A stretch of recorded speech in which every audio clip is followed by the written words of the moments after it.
السلام علیکم، امید ہے آپ لوگ ٹھیک ہیں، خیریت سے ہیں۔ اللہ پاک آپ لوگوں کو اپنے حفظ و امان میں رکھے۔ بہت ساری دعائیں آپ کے ساتھ ہیں، سلامت رہیں، خوش رہیں، اسی طرح ہنستے مسکراتے رہیں۔ آپ سے گزارش کرتے ہیں کہ چینل کو سبسکرائب کریں، بیل آئیکن کو پریس کریں اور زیادہ سے زیادہ واٹس ایپ گروپوں میں اس کا لنک شیئر کریں اور اپنی رائے کا اظہار کریں۔ پی ٹی آئی اپنی خود دشمن بنی ہوئی ہے۔ پی ٹی آئی والے ایک دوسرے کو گرائیں گے اور پنجابی جی کہندے نے کہ سونوی مارن گے، ایک دوسرے کو چپیڑے تے لتھے بھی کروان گے۔ وجہ اس کی یہ ہے کہ ایک پارٹی میں ایک نہیں، دو نہیں، کوئی 15 کو گروپ بنے ہوئے ہیں۔ ابھی تک خان صاحب جو ہیں وہ اللہ ان کو زندگی سے دے حیات ہیں، اور ان کی پارٹی کے جو ٹکڑے ہیں وہ اتنے ہو چکے ہیں کہ خان صاحب جو ہیں وہ اگر باہر آ بھی جائیں تو سنبھالتے سنبھالتے ان کو اتنا وقت لگے گا کہ خان صاحب بس سمجھ جاؤ۔ ہوا یہ ہے کہ جو جنید اکبر صاحب ہیں وہ ان کو ظاہر بنایا گیا تھا، انہوں نے 4 دن بڑی بھاگ دوڑ کی تھی کے پی کے میں۔ آپ کو پتہ ہے جس طرح وہ مطلب کہ زہریلی تقریریں، زہریلی باتیں کیا کرتے تھے، انہوں نے اپنی جو پی ٹی آئی کی سیٹ ہے وہ چھوڑنے کا اعلان کر دیا ہے۔ قومی اسمبلی میں خطاب کا موقع نہ ملنے پر جنید اکبر میں برہم کافی ہوئے، ناراض ہوئے۔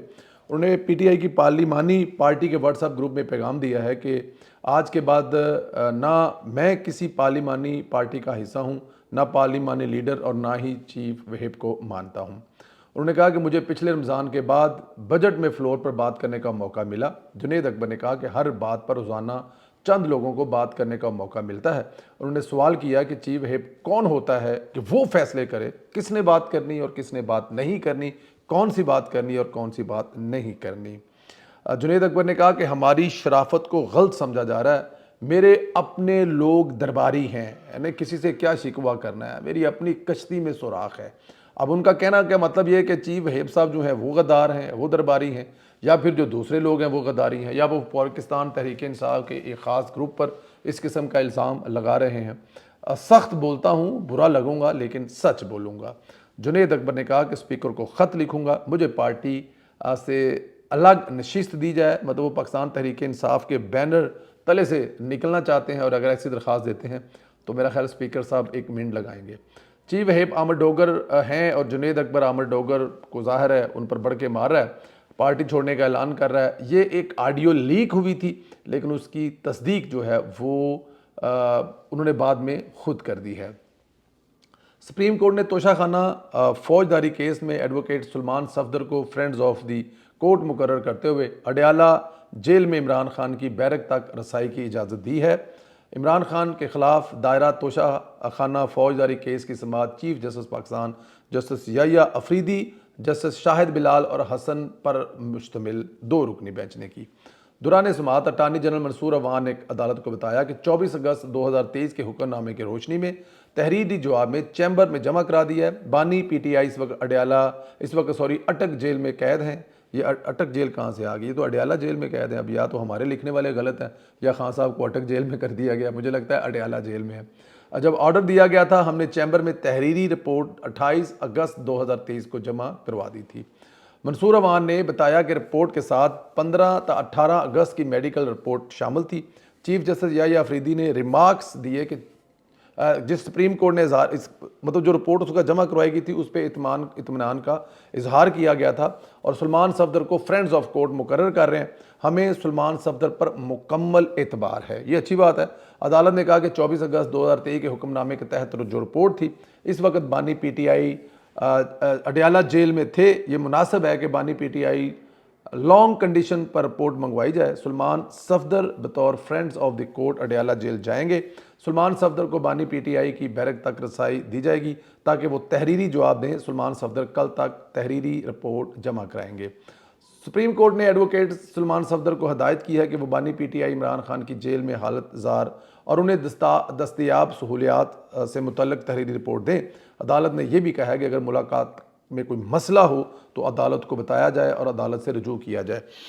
بالکل کروانی چاہیے، اور اس لیے کروانی چاہیے تاکہ یہ جو یوتھیے باہر جھوٹ بول رہے ہیں کہ خان صاحب جڑے نے وہ بڑے ٹھلے نے، تاکہ ان کو پتہ لگے کہ ڈیلی 2 کلو سردیوں میں مچھلی کھانے والا، بکرے کی ران کھانے والا، 12 انڈے اور اس طرح 2 کلو گاجر کا حلوہ اور یہ تمام چیزیں ڈیلی گورنمنٹ کو، میرے اور آپ کے پیسوں کو جو وہ تیل لگا رہا ہے اندر بیٹھ کے، تباہی اتاری ہوئی ہے اس نے، وہ دیکھیں کہ ماشاءاللہ کتنے ہینڈسم ہیں، کتنے مطلب جاندار ہیں، کتنی صحت مند ہیں، کتنی ورزش کرتے ہیں، کتنے بھاگتے دوڑتے ہیں، پتہ ہونا چاہیے۔ لیکن میں ایک بات بتا دوں آپ کو، ابھی سے کہہ رہا ہوں، وہ باہر آ کر اگر یہ بتا بھی دیں گے کہ خان صاحب ہیلدی ہیں، خان صاحب صحت مند ہیں، ان کی جیل کی صفائی بالکل ٹھیک ہے، ان کو جو سہولیات لکھی ہوئی ہیں وہ ایک ایک مل رہی ہے، یوتھ یہ پھر بھی نہیں مانیں گے، وہ پھر بھی کہیں گے کہ نہیں یہ سب غلط ہے کیونکہ خان صاحب اندر بڑی تکلیف میں ہے، کیونکہ اصل میں ان کا مسئلہ پروپیگنڈا ہے، ان کا پرابلم عمران خان ہے ہی نہیں ہے کسی جگہ پہ۔ آپ کو پتہ ہے پچھلے دنوں دھماکہ میں شہید ہونے والا مسئلہ نہیں تھا پاکستان تحریک انصاف کا،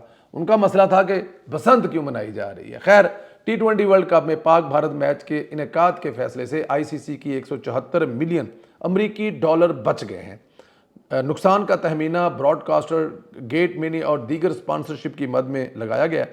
پاک بھارت میچ کی بحالی کے فیصلے کے فوری بعد بمبے اور کولمبو کی ٹکٹیں جو ہیں اس میں اضافہ دیکھا گیا۔ ظاہر ہے اب انڈین جو ہیں وہاں سے نزدیک جائیں گے۔ بھارتی میڈیا کے مطابق بمبے اور کولمبو کے ٹکٹ ابتدائی طور پر 10,000 سے 60,000 روپے تک کا اضافہ ہوا۔ جو 10,000 والی ٹکٹ ہے وہ 60,000 میں بک رہی ہے، آپ سادے لفظوں میں یہ کہہ سکتے ہیں۔ پاک بھارت میچ کی وجہ سے کولمبو میں ہوٹل انڈسٹری نے بھی خوشی کا اظہار کیا ہے۔ اس سے قبل پاکستان کی جانب سے میچ کے بائیکاٹ کے بعد ہوٹل کی بکنگ منسوخ کرنے کے لیے رابطے کیے گئے، جبکہ کئی کرکٹ شائقین پاک بھارت میچ کے ٹکٹوں کی ری فنڈنگ کی پالیسی کے حوالے سے معلومات حاصل کر رہے ہیں۔ واضح ہے کہ حکومت پاکستان نے قومی کرکٹ ٹیم کو T20 ورلڈ کپ 2026 میں پاک بھارت میچ کھیلنے کی اجازت دی ہے، اور یہ ایک لحاظ سے اچھا ہے۔ دیکھیں ہماری کوئی ضد نہیں ہے کسی کے ساتھ، خاص طور پہ ہمسایوں کے ساتھ۔ ہاں اگر وہ کچھ زیادتی کر رہے ہیں تو پھر اسی نہیں چھڈاں گے، ٹھیک ہے جی، یہی ہماری پالیسی ہے۔ نہ ہم نے کبھی اس قسم کا پہلے کبھی ایسا کچھ کیا، ہمیں مجبور کر دیا گیا، پاکستان کرکٹ بورڈ کو مجبور کیا گیا، پاکستان کو مجبور کیا گیا، تو پھر محسن نقوی نے وہ بہادروں والا فیصلہ کیا جس پر پوری قوم نے ان کو اپریشیٹ کیا۔ ایسے فیصلے ہونے چاہیے، آپ کی ایگو سے آگے کچھ نہیں ہے۔ یہ پاکستان ہے، وہ پاکستان جس نے ہندوستان کو دن دہاڑے میرے خیال میں جو دن میں تارے دکھائے ہیں، تو کرکٹ کے میدان بھی تارے دکھانے کے بعد آپ کو شاید اندازہ نہیں ہے، ہماری کل ملاقات ہوئی تھی، اسحاق ڈار صاحب تھے، انہوں نے ہمیں بتایا تھا، پہلے ہی بتا دیا تھا، لیکن کیونکہ ظاہر ہے جب تک وہ آفیشیل اناؤنس نہ کرتے آپ لوگوں سے ہم شیئر نہیں کر سکتے تھے۔ شاہد خان افریدی سے بات ہوئی تھی، ملاقات، انہوں نے بھی یہی کہا تھا کہ چیزیں بہتری کی طرف جا رہی ہیں، لیکن کیونکہ جب تک اجازت نہ ہو یا آپ پہلے بات نہیں کر سکتے، تو جب یہ اجازت ملی اس وقت یہ رپورٹ ہوئی، تو ابھی میں بتا رہا ہوں کہ پاکستان جو ہے وہ پرامن ملک ہے، وہ یہ میسج دینا چاہتا ہے کہ ہماری کسی کے ساتھ کوئی ضد نہیں ہے، لیکن اگر کوئی اپنے آپ کو بڑا سمجھتا ہے، علاقے کا چودھری سمجھتا ہے، تو ہم دن دہاڑے بھی ٹھوک سکتے ہیں، اور میرے خیال میں پاکستان نے ایسا ٹھوکا ہے کہ اب یہ جو بلین آف ڈالر کا نقصان ہو رہا تھا اس کو بچانے کے لیے ہندوستان جو ہے وہ باقاعدہ پیروں میں بیٹھ کر معافی مانگ رہا تھا۔ پاکستان نے معافی دی ہے، بہت سارے ممالک کی ریکویسٹ پر، درخواست پر یہ میچ کھیلنے جا رہا ہے۔ اور اچھا دیکھیں بنگلہ دیش بھی آپ کے ساتھ ہے، بنگلہ دیش میں اس نے پاکستان کا شکریہ ادا کیا ہے کہ ہمارے مسائل ہیں لیکن آپ لوگوں نے ہمارے لیے سٹینڈ لیا، اس لیے ہم آپ کا شکریہ ادا کرتے ہیں۔ وزیر اعظم شہباز شریف نے اعلان کیا ہے پاکستان 2030 تک AI پر $1 ارب خرچہ کرے گا۔ انڈس AI ویک کی افتتاحی تقریب سے خطاب میں وزیر اعظم نے کہا کہ آج پاکستان مصنوعی ذہانت کے میدان میں دنیا کے شانہ بشانہ چلنے کے لیے پرعزم اور مکمل طور پر تیار ہے۔ انہوں نے کہا کہ AI کے فوائد چیلنجز دونوں ہیں، نوجوانوں کو جدید علم اور مہارتوں سے آراستہ کرنے کا یہ وقت ہے۔ دیکھیں وزیر اعظم شہباز شریف صاحب جب سے اقتدار میں آئے ہیں، اللہ پاک نے ان پر اپنی بڑی رحمتیں کی ہیں، اس لیے رحمتیں کی ہیں کہ وہ بڑے سچے دل سے اپنی ٹیم کے ساتھ لگے ہوئے ہیں۔ میں اس وقت اسلام آباد میں ہوں، آپ کسی بھی منسٹری میں چلے جائیں، کہیں بھی چلے جائیں، آپ کو لوگ کام کرتے نظر آ رہے ہیں، رات دیر تک مختلف وزراء جو ہیں وہ مختلف جگہوں پہ اپنی اپنی منسٹروں کی لڑائی لڑ رہے ہیں۔ اب ظاہر ہے یہ جو AI ہے اس وقت دنیا اسی پہ چل رہی ہے۔ لاہور میں سیف سٹی پہ بیٹھے ہوئے تھے تو میں نے کچھ ٹویٹ کیے، وہاں پہ کچھ ویڈیو بھی کی، تو میں بتا رہا تھا کہ کیسے AI سے چیزیں جو ہیں وہ ہر گزرتے دن کے ساتھ میری اور آپ کی زندگی میں شامل ہوتی جا رہی ہیں۔ آپ AI کو اگنور نہیں کر سکتے۔ پاکستان اٹلی کے ساتھ وہ ملک بنا ہے جس میں یورپ میں پہلی دفعہ اپنے لوگوں کو ٹرین کر کے وہاں پہ بھیج رہا ہے، اور پھر AI آپ کے بچے تو ماشاءاللہ ویسے ہی بڑے ہونہار ہیں۔ ہمارے ہالینڈ میں اس وقت 10 سے 15 ہزار جو ہے وہ AI جو IT اسپیشلسٹ ہے وہ وہاں پر بیٹھے ہوئے ہیں۔ تو اگر آپ ان بچوں کو ٹرین کر رہے ہیں، ان بچوں کو تعلیم دے رہے ہیں، پنجاب حکومت پہ بڑا کام کر رہی ہے، تو آنے والے دنوں میں پاکستان کا اس میں بھی جو ہندوستان کا ایک بڑا نام ہوا کرتا تھا جب یہ پاکستان نے جنگ میں ہندوستان کو لمحہ پایا اور ساتھ میں وہ جو ان کا وہ جو سارا سسٹم ہے کیا، وہ آپ کے بچے ہی ٹیلنٹڈ تھے جنہوں نے یہ سب کچھ کیا، اور اس سے پھر کیا ہوا کہ ہندوستان کی مارکیٹ جو وہ ڈاؤن ہوئی ہے اور پاکستان ہر معاملے میں بہتری کی طرف ہے۔ تو شہباز شریف صاحب کا یہ قدم کمال قدم ہے، اور انشاءاللہ تعالیٰ اس سے پاکستان کے نوجوانوں کو، ظاہر ہے نوجوان جو ہے ان کی ایک تعداد جو ہے وہ بہت بڑی ہے، تو اس سے بڑا فائدہ ہونے والا ہے۔ ایک اور چیز بھی ہوئی ہے، پاکستان مسلم لیگ نون کے صدر میاں محمد نواز شریف اور وزیر اعلیٰ پنجاب مریم نواز شریف سے British high commissioner Jane Marriott کی ملاقات ہوئی ہے۔ باہمی دلچسپی کے امور اور علاقائی صورتیں پر تبادلہ خیال کیا گیا۔